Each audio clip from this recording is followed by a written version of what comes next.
malugi sa dakong iyong ang iyong hangal na tinunin. Abibilisan naman ninyo, kaunting tulin pa ng makina. Mangyari kasing walang matinong lawad dito sa Pilipinas. Hindi lamang solusyonan ng problemang iyan. Hindi kailangan gumasta ng salapi. Magpahukay ng tuwid na kanal mula sa bungangan ng ilog papuntang labasan sa Maynila. Isara ang lumang lagusan sa Ilog Pasig at magbukas ng bago para sa ating paglalakbay. Paumanin ninyo, Ginoong Simon, subalit ang iyong naisip ay nangangailangan ng malaking halaga ng pagkasira ng ilang kababayan. Ngunit paanong perang guguluin? Ilang go sa pagtatrabaho at huwag silang bayaran sa kanilang trabaho. Pwede gamitin natin ang bata at mga matanda. Sir Simon, ang naisip ninyong paraan ay magdudulot lamang ng kaguluhan. Bakit? Nag-alsa ba ang Ehipto? Ulit nang naganap ang paghimagsik sa bayang ito. Ang nangyari noon ay pwedeng mangyari ngayon. Ilan ninyong pagsasalita ng kahangalan? Anong mga silbi ninyong prayle kung magkakaroon ng himagsikan sa bayang ito? Porque malapit siya sa kamahalan kung makaasta kala mo kung sino, walang utang na loob. Kaya nga pala, kamusta na ang iyong mungkahing nagkaroon ng akademya ng wikang Kastila? Sa palagay ko'y mahirapan tayo sa isang iyan. Huwag kayong mag-alala, matutuloy po ito. Hinihintay na lang namin ang permission ng Kapitan General. Totol si Padre si Bailak, kaya't baliwala rin yan. Tutol nga po, kaya nga po siya ay narito upang makipag-usap din sa Kapitan General sa Los Baños. Naintindihan ko, subalit kahit pabigyan kayo ng permiso, saan naman kayo kukuha ng pondo? Bagan po, maging ang mga guro ay hati sa Pilipino at Kastila. Kaninong bayang gagamitin ninyo? Sa mayamang si Makaraig po. Ihandog niya ang isang kanyang mga buhay. Sama ang gusto ninyo mangyari. Noong panahon namin, kami nag-aaral ng wikang Latin, sapagkat ang aming aklat ay nasulat sa wikang Latin. Nasa wikang Kastila, ang iyong mga libro, subalit hindi ituturo ng iyong mga wikang ito. Ang mahirap sa matatanda, puro masama ang kanilang nakikita. Gusto nila makuha kaagad ang pakinabang ng walang kahirap-hirap. Nandito ka pala, Basilio. Pupunta ka ba ng bakasyon? Sugani, Don Simon, isang kalalawigan, subalit sa kabilang bayan nakatira. Papunta sa bayang iyon, lalo na't walang bumibili ng alahas. Hindi kami bumibili ng mga bagay na hindi namin kailangan. Binata, wala akong masamang ibig sabihin doon. Ang mabuti pa'y siguro'y uminom na lamang tayo ng serbesa para sa ikuunlad ng lalawigan.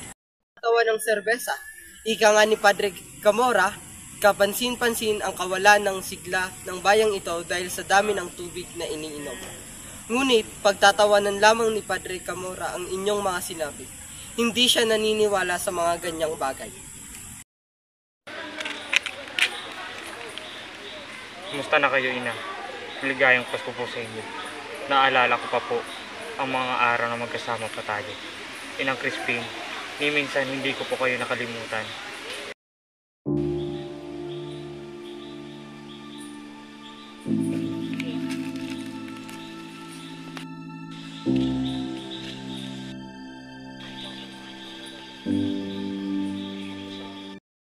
Ko po ba kayong tulungan, Senyor Simon? Ikaw?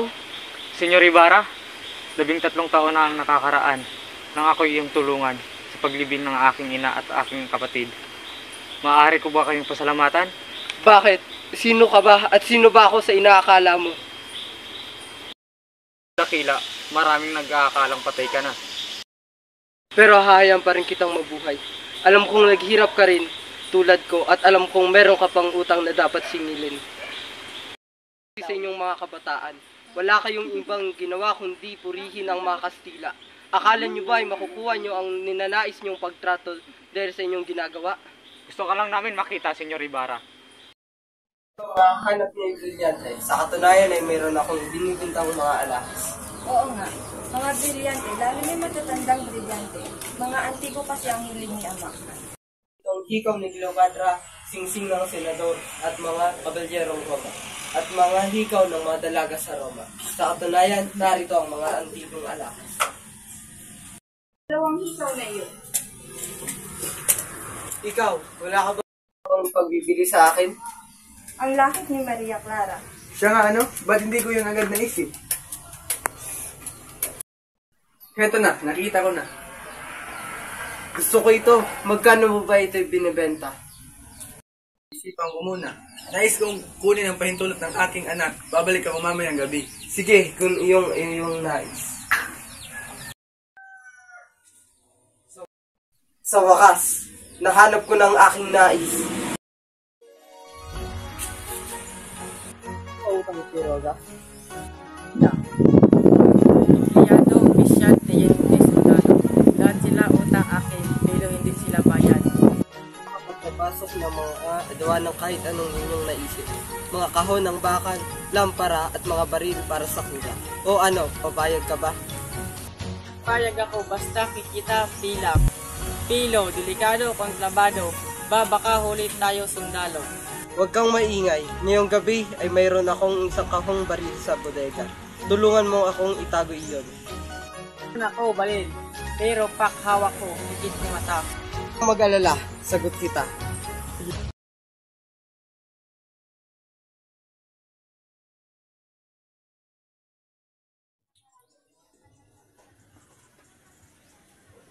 Ang may sakit.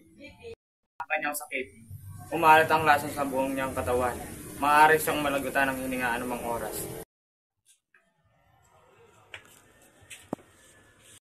Makinig ka sa akin, Basilio. Sa loob ng isang oras ay sisiklab ang revolusyon. Nahanda ko na ang lahat at titiyakin kong ako'y magwawagi. Andito ako upang ialay sa iyo ang iyong kamatayan o ang iyong kinabukasan. Kanino ka pa panig? May panahon ka pa upang mag-isip. Naghihintay sa iyo sa labas sa kabesang tayo. Sasama ka sa amin o ituturi mo kaming kaaway. Anong pasyon mo? Ha? Ano bang maaari kong gawin? Tamang Basilio, nais kong mamuno ka sa mga taong pupunta ng kumbento at kunin mo ang taong pinakamahalaga sa amin ni Kapitan Tiago. Si Maria Clara. Oo, nais kong kunin mo siya.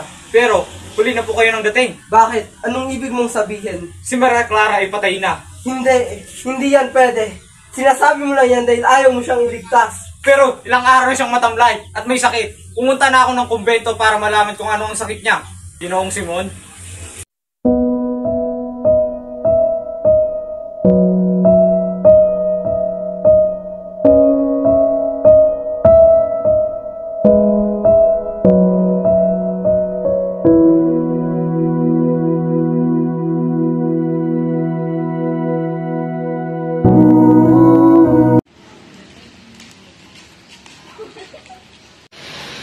Basilio! Sinta ko, wag mo na akong alalahanin pa. Hindi pwede. Kailangan mo makalabas dito. Kukumbinsin ko sila at ipapaliwanag ko sa... Ngunit, hindi ka rin nila papakinggan.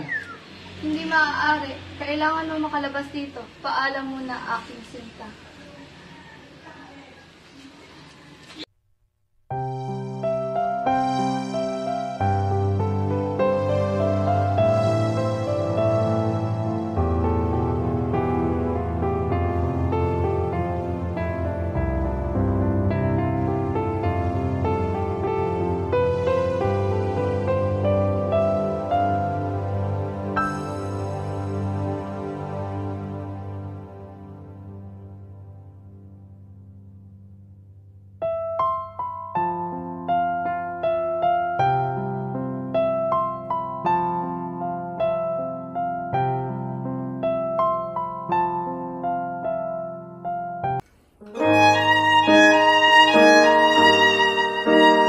Kawawang Isagani, ano na kaya nangyari sa kanya?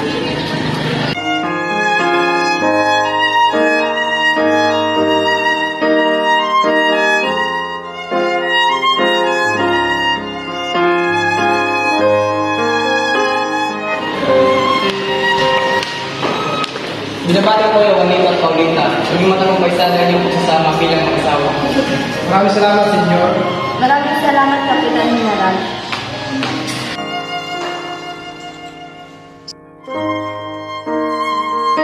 Beno, nais ko kayong batiin, Juanito at Paulita. Ito ang aking munting handog. Sana inyong magustuhan. Maraming salamat, Senyor. Saan pupunta? Bitawan mo ako, Basilio. Kailangan ko makita si Paulita sa uling sandali. Huwag kang ibang isagani. Hindi ligtas ang lugar na ito. Gusto mo bang mamatay? Ha? Ano bang pinagsasabi mo? Makinig ka. Merong lakaran na dala sa Simon na naglalaman ng bomba. Hindi ligtas kahit sino man ang naroon. Maya-maya ay sasabog na rin yun. Magmadali ka na at ligtas mo ang iyong sarili. Hindi ako alis, Basilio. Kung gusto mong umalis, umalis ka na. Okay, magbago pa ang iyong isipan, kaibigan. Hindi pa huli ang lahat. Pagsabog, paano na si Paulita?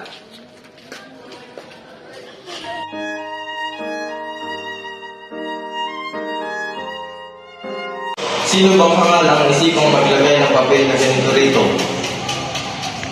Ito'y larga ng isang pilibusteresong may 10 taon ng pamamatay. Pagpatuloy niyo ang kasiyahan. Huwag natin hayaan si Rai ito ng masamang biro. Diyos ko! Kaawarin niyo kami! Hindi ba't ang kahulugan ng Menendez y Perez ay papatayin tayong lahat? Diyos ko! Baka nasulit tayo! Hindi ba't ang kahulugan ng Menendez y Perez ay papatayin tayo? Magmadali! Itaas ang red sa ng lampara! Asa ng lampara? Magnanakaw!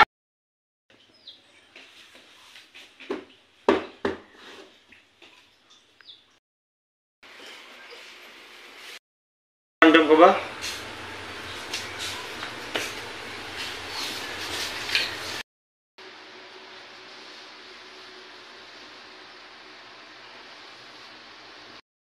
Mawala dito. Diyos na mahabagin. Anong ginagawa niyo, Senyor Simon? Nais kong magkumpisal, Padre. Ayaw kong mamatay ng may kasamaan. Huli rin naman na ang lahat. Huhulihin rin naman nila ako, patay man o buhay. Makikinig ako. Makinig ka sa akin, Padre. Totoong bumalik ako dito upang pagbayaran ang aking mga kasalanan sa bayan ito. Nawala ang aking kapangyarihan nung umibig ako kay Maria Clara. Ako si Crisostomo Ibarra. Ang Diyos ay nagpapatawad, Ginoo. Sa kabila ng inyong pagkakamali, ay nakikita niya ang inyong paghihirap. Kung ganun, bakit niya ako pinabayaan? Sapagkat mali ang pamamaraan niya ng pag-ibig. Ang tanging tagapagligtas, Ginoo. Kung ganun, nagkamali ako. Nasaan ang mga kabataang handang magpakasakit para sa bayan? Nasaan ang kanilang mga pangarap, kasiglahan, alang-alang sa kabutihan ng bayan? Hinihintay namin kayo, mga kabataan, kayong mga walang bahid ng dungis at karapat-dapat na isang karangalan.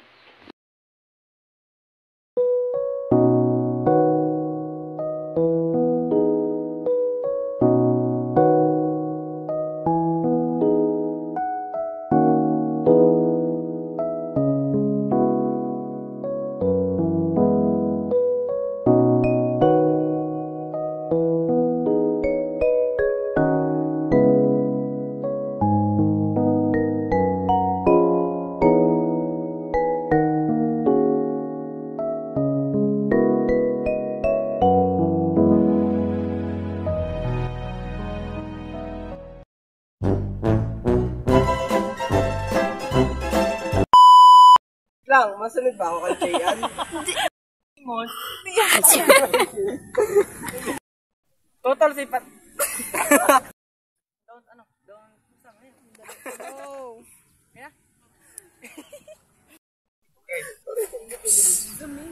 Wait na. Okay na? Yan na? Total sipat. Ayun. Ako na.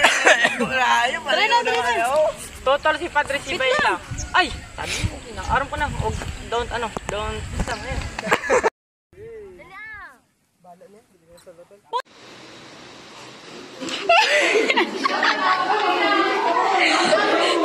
Si Gregory!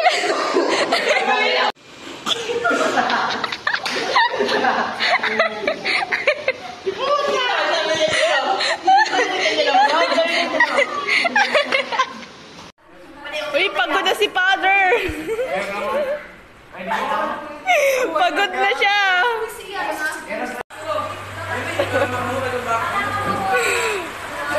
Ikasunod na sa oras na! Assistant si Father!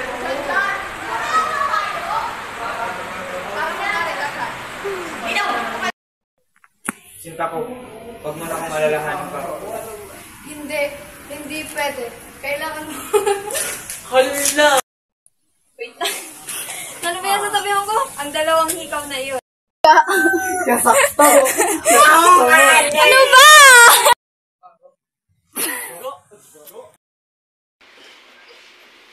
May diraramdam ka ba? Oh! Bakit yung pamamaraan niya ng Justin, ikaw muna. Saan ang mga kabataang handang magpasakit sa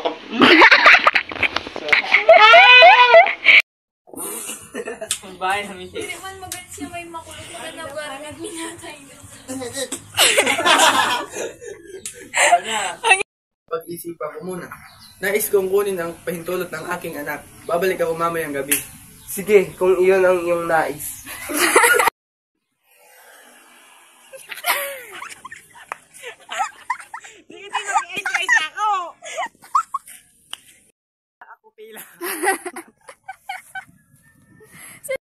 Uy!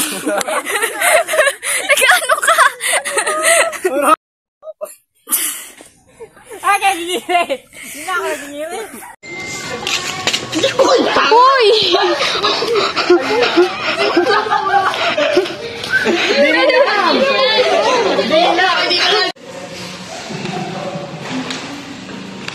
Binabati ko kayo, Anita at Paulita.